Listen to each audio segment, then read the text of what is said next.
Ani Buju, Newabashki Mamingoikwe, Nindijanakas, Nikawababi Ganikag, Nibunjiba, Nimakududem. Hello, my name's Alicia Weaver. I'm 34 years old. I'm from the White Earth Reservation.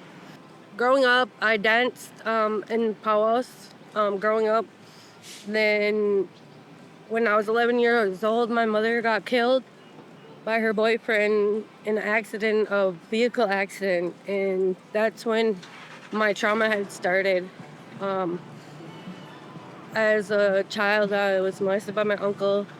Um, my sister overdosed shortly after my mom passed away, my older sister, and I started doing pills. I started drinking heavily every weekend after school.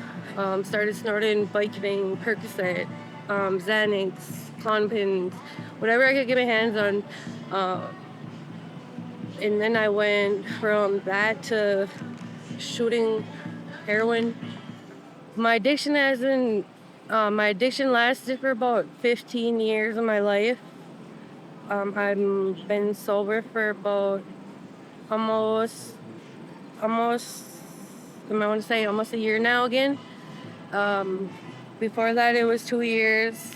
I went from living on the streets in Minneapolis, and I started out at a women's encampment that was on 25th and Bloomington, and I started out with nothing. Didn't have a blanket. I didn't have a pillow.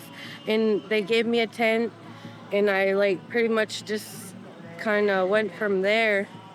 I got into treatment. I met Nicole Mason about almost 4 years now, I want to say, and she was just this bright light that it made me want what all addicted people want, is to live a good life. And when I met her, I was at my struggle deep. I was out on the streets. I was prostituting myself. I sold drugs. I thieved clothes so I could get money for my drugs, and I just lived like that for years.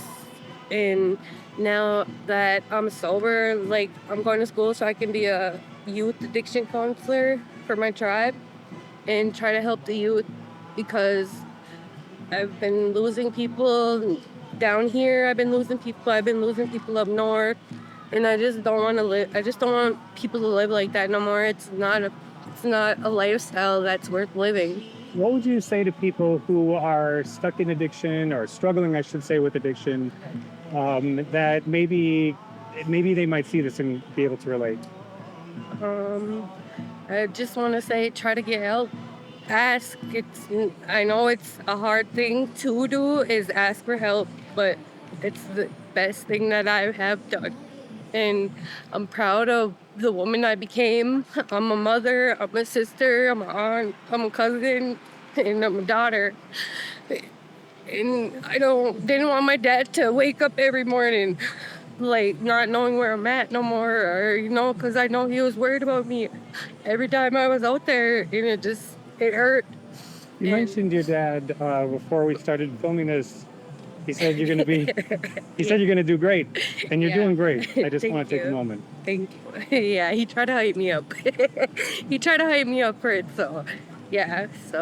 But yeah, if I had something to say to all those, I'd say to put some tobacco out, go pray, call your spirit back to you, go buy water, and call your name out 4 times. It's a spirit name. If you don't got a spirit name, call your name out 4 times, and your spirit will come back to you. It's gonna take time to rebuild your life again, but it's worth rebuilding, because one of my worst days sober is better than, or one of my, yeah, one of my worst days sober is better than one of my best days being high. And it just, that's top of the line, I believe in going to school again, I've always loved school. That's where the only way that you're gonna be able to go and pursue something, pursue dreams, and just live life and help your community, help the children.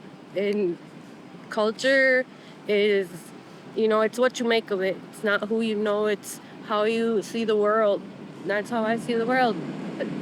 After it was just a feeling that I couldn't get over for 15 years. And now that I'm over it, like, I seen how people live their lives while us people that were addicted and homeless, and it didn't sit right in my stomach no more.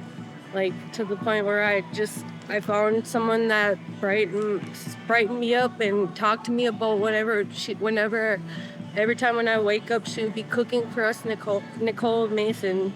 And that's when I wanted to start the journey to being in recovery. And then I went to treatment at Navon Wellness Center in St. Paul. And I heard the owner, Nicole, the owner of Navon, she told her story to us one day for Thanksgiving, I think it was. And it was everything I had went through. In that moment, I knew that I really wanted this. Yeah.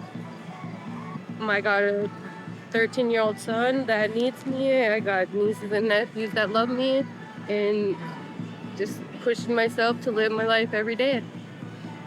Last question. Anything at all that you could say just into the void that you just wish strangers could hear, this one thing that you like think about, what would it be?